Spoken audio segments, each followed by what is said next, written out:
जम्मू कश्मीर के पहाड़ी जिला डोडा में पत्थर गिरने के वाक़े में 2 अफराद हलाक हो गए, जिसके सबब मौसमी सूरत हाल बशमूल खितापीर पंजाल में आए फ्लैश फ्लड्स के सबब हुई हलाकतों की तादाद 19 पहुंच चुकी है। इधर पीर को भी मुसलसल बारिशों के बाइस श्रीनगर शहर के कई इलाके ज़ेराब आ गए, जबकि जनूबी कश्मीर के पुलवामा जिला में बादल फटने से आए सैलाबी रैली ने इमलाक को शदीद नुकसान पहुंचाया। डोडा जिला के रगीनाला इलाके में बटूत गश्तवार शाहरा पर एक पीर को एक बस पर बड़ा पत्थर गिरने से 2 अफराद की मौत वाक़ हो गई, जबकि कई दीगर जख्मी हो गए, जिन्हें फौरी तौर पर इलाज और मुआवजे के लिए प्राइमरी हेल्थ सेंटर असर मुंतकिल किया गया। ज़राए के मुताबिक रेस्क्यू ऑपरेशन जारी है और दीगर जख्मियों को भी अस्पताल मुंतकिल किया जा रहा है। जम्मू कश्मीर में पीर को भी बारिशों का सिलसिला जारी रहा, जिसके बायस श्रीनगर शहर के कई इलाकों से फिर से ज़ेराब आ गए। मामूलात ज़िंदगी की मुतासर हुई, जबकि ज़िला इंतज़ामिया ने जारी ख़राब मौसम के पेश नज़र लोगों से अपील की है कि वो नशीबी इलाकों, नदी नालों और लैंडस्लाइडिंग के खतरे वाले ढलानों से दूर रहें। रात भर होने वाली बारिश के बाद श्रीनगर के कई नशीबी इलाके अब भी ज़ेराब हैं। शहर के मुख्तलिफ हिस्सों में सड़कों पर पानी जमा होने से ट्रैफिक की रफ्तार सुस्त पड़ गई और रोज़मर्रा की आमदोरफ्त बुरी तरह से मुतासर हुई। बेमना के रिहायशी वसीम अहमद ने बताया, मुसलसल बारिश के बायस निकासियाब का निज़ाम नाकाम हो गया है, जिसकी वजह से न सिर्फ रिहायशी मकानात और गलियां ज़ेराब आ गई हैं, बल्कि अस्पतालों और कई अहम चौराहों पर भी पानी जमा हो गया है। महकमा मौसमियात के मुताबिक पीर की सुबह 8:30 बजे की रिपोर्ट के मुताबिक गुज़श्ता 24 घंटों के दौरान श्रीनगर में 45.6 मिलीमीटर बारिश रिकॉर्ड की गई है। गांदरबल में 46 मिलीमीटर, जबकि वादी कश्मीर में सबसे ज्यादा बारिश जिला बांडीपोरा के अशम में 73.5 मिलीमीटर रिकॉर्ड हुई। वुलर में 54.5 मिलीमीटर, सोपोर में 55.4 मिलीमीटर, लोलाब में 25.8 मिलीमीटर, पामपुर में 21.5 मिलीमीटर और बडगाम में 15 मिलीमीटर बारिश हुई। फिर पंजाल के पुंछ और राजौरी अजला में बादल फटने और तेजी बारिशों के बाद आए अचानक सैलाब से 17 अफराद की हलाकत के एक दिन बाद पीर के रोज पुंछ में एक और बड़ा सानहा पेश आया, जहां एक कचान मकान लैंडस्लाइडिंग की जद में आ गया, जिसकी वजह से एक 4 साला बच्चे और 2 साला बच्ची समेत 7 अफराद फोत हो गए। हुकाम ने तस्दीक करते हुए बताया कि यह वाक़या जिला लोरन नामी गाँव के बालाई इलाके में उस वक्त पेश आया जब एक कच्चा मकान लैंडस्लाइडिंग की जद में आया और उसके मकीन मलबे में दब गए। फोत होने वालों में 4 खवातीन भी शामिल हैं, जबकि रेस्क्यू ऑपरेशन जारी है। फोत होने वालों में 35 साला ज़ैदा बेगम ज़ौज मोहम्मद रफ़ीक साकिना लोपडी लूरा, 4 साला अदनान रफ़ीक वल्द मोहम्मद रफ़ीक, 2 साला इर्जा दख्तर मोहम्मद रफ़ीक, 22 साला शमीम अख्तर ज़ौजा रियाज अहमद, 22 साला तनवीर वल्द गुलाम मोहम्मद, 22 साला इरफान वल्द सुबहान डार और 30 साला सबीना ज़ौजा अब्दुल मजीद के तौर पर हुई है। ये साना ऐसे वक्त में पेश आया जब इतवार को शदीद बारिशों के बायस पुंछ और राजौरी अजला में अचानक आए सैलाब ने भारी तबाही मचाई, जिसमें कम से कम 17 अफराद जान की बाजी हार गए।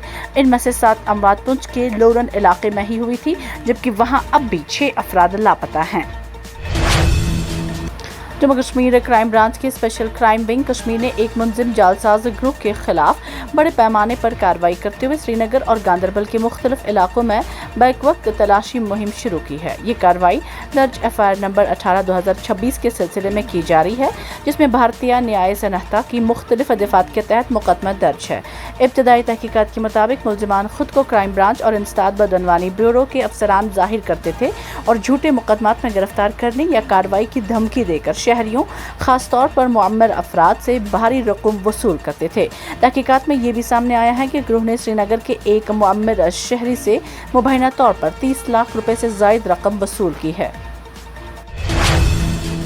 जम्मू कश्मीर के वज़ीर आला उमर अब्दुल्ला ने कहा है कि रियासी दर्जे की बहाली हुकूमत की अव्वलीन तरजीह है और इसके बाद जम्मू कश्मीर की खसूसी हैसियत से मुतालिक असम्बली में मंजूर शुदा करारदाद पर पेशरफ्त की जाएगी। उन्होंने इल्ज़ाम आयद किया है कि मरकज़ ने अपने वादे पूरे न करके नेशनल कॉन्फ्रेंस को नई दिल्ली में एहतजाज करने पर मजबूर किया।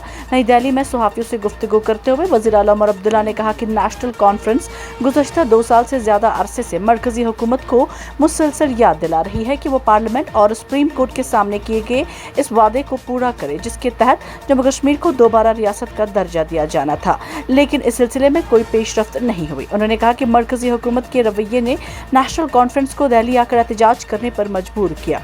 उनके बकौल पार्टी गुज़श्ता 2.5 बरस से सिर्फ यही मुतालबा कर रही है कि आवाम से किए गए वादों को अमली जामा पहनाया जाए। पार्लियामेंट का मानसून इजलास इंतहाई हंगामा खेज अंदाज में शुरू हुआ। लोकसभा और राज्यसभा दोनों ही ऐवानों में नीट पेपर लीक और राम मंदिर में चंदा चोरी मामले पर अपोजिशन अरकान ने जोरदार हंगामा किया। नतीजा ये हुआ कि दोनों ही ऐवान की कार्रवाई 12 बजे तक के लिए मुलतवी कर दी गई। 12 बजे के बाद दोनों ही ऐवानों की कार्रवाई शुरू हुई, लेकिन हंगामे वाले हालात मुस्तकिल बने रहे। कुछ देर कार्रवाई चलने के बाद राज्यसभा की कार्रवाई जहां 12:50 के लिए मुलतवी हुई, वहीं लोकसभा की कार्रवाई 1 बजे तक के लिए मुलतवी की गई। इसके बाद भी ऐवान में हंगामा जारी रहा और दोनों ही ऐवानों की कार्रवाई 2 बजे तक मुलतवी करने का ऐलान कर दिया गया। लोकसभा में अपोजिशन पार्टियों के लीडरान ने चंदा चोरी के इशू पर अपनी आवाज बुलंद की और मुतालबा किया कि हुकूमत इस मामले में जवाबदेही तय करे। वक्फा सवालात की कार्रवाई शुरू होते ही कुछ अपोजिशन लीडरान व्हील में आ गए और चंदा चोरी मामले पर बहस का मुतालबा करने लगे। नारेबाजी और तख्तियां लहराए जाने की वजह से ऐवान ज़ेरे में हालात कशीदा मालूम होने लगे। लोकसभा में अपोजिशन के हंगामा पर स्पीकर ओम बिरला ने सख्त एतराज़ किया। उन्होंने अरकान से ऐवान की रिवायत पर अमल करने की अपील की। स्पीकर ने कहा कि तख्तियां लहराना ऐवान की रिवायत नहीं है। लेफ्टिनेंट गवर्नर मनोज सिन्हा ने पीर के रोज़ मुख्तलिफ अजला में शदीद बारिशों, अचानक आने वाली सैलाब और लैंड स्लाइडिंग के बायस पैदा होने वाली सूरत हाल पर आला हुकाम से तफसीली तबादला ख्याल किया और मुतासरा इलाकों में इमदादी सरगर्मियों का जायजा लिया। उन्होंने मुतलका महकमों को हिदायत दी कि आवाम को हर मुमकिन सहूलत फराहम करते हुए बुनियादी ढांचे की बहाली का काम तेज़ किया जाए। लेफ्टिनेंट गवर्नर ने समाजी राब्ते की वेबसाइट एक्स पर अपने एक बयान में कहा कि उन्होंने सीनियर हुकाम से बात करके शदीद बारिशों, सैलाब और लैंड स्लाइडिंग से होने वाले नुकसानात का जायजा लिया। उन्होंने जिला डोडा में 2 अफराद की जानों की ज़िया पर गहरे रंजो गम का इजहार करते हुए मुतासिरा खानदानों से दिली हमदर्दी का इजहार किया। पार्लियामेंट के मानसून इजलास के आगाज़ पर मीडिया से खिताब करते हुए वज़ीर-ए-आज़म नरेंद्र मोदी ने कहा कि दुनिया इस वक्त मुख्तलिफ खित्तों में जारी जंगों और तनाज़ात के बाइस गैर यकीनी सूरत हाल से 2-4 है, जबकि मगरबी एशिया का बहरान तवानाई के शोबे पर इन्हिसार करने वाले ममालिक के लिए एक बड़ा चैलेंज बन चुका है। उन्होंने कहा कि पेट्रोल, डीजल, LPG, खाद और केमिकल्स की आलमी कीमतों में इजाफे के बावजूद हिंदुस्तान ने अपनी इक्तिसादी रफ्तार बरकरार रखी है और 7.7% शरह नमू के साथ दुनिया की तेज़ी से तरक्की करने वाली बड़ी मईशतों में शामिल है। वज़ीर-ए-आज़म मोदी ने कहा कि हिंदुस्तान की ये कामयाबी इसकी अंदरूनी मजबूती, मुअस्सर इक्तिसादी पॉलिसियों और आवाम के अज़म का नतीजा है। उन्होंने कहा कि मुल्क आज तरक्की के एक नए दौर में दाखिल हो चुका है और हर शोबे में नई कामयाबियां हासिल करने की ख्वाहिश और सलाहियत रखता है। उन्होंने कहा कि ऐसे मज़बूत माहौल में पार्लियामेंट के मानसून इजलास का आगाज़ हो रहा है और ये इजलास मुल्क की तरक्की की रफ्तार को मज़ीद तक़वियत देने का बेहतरीन मौका है।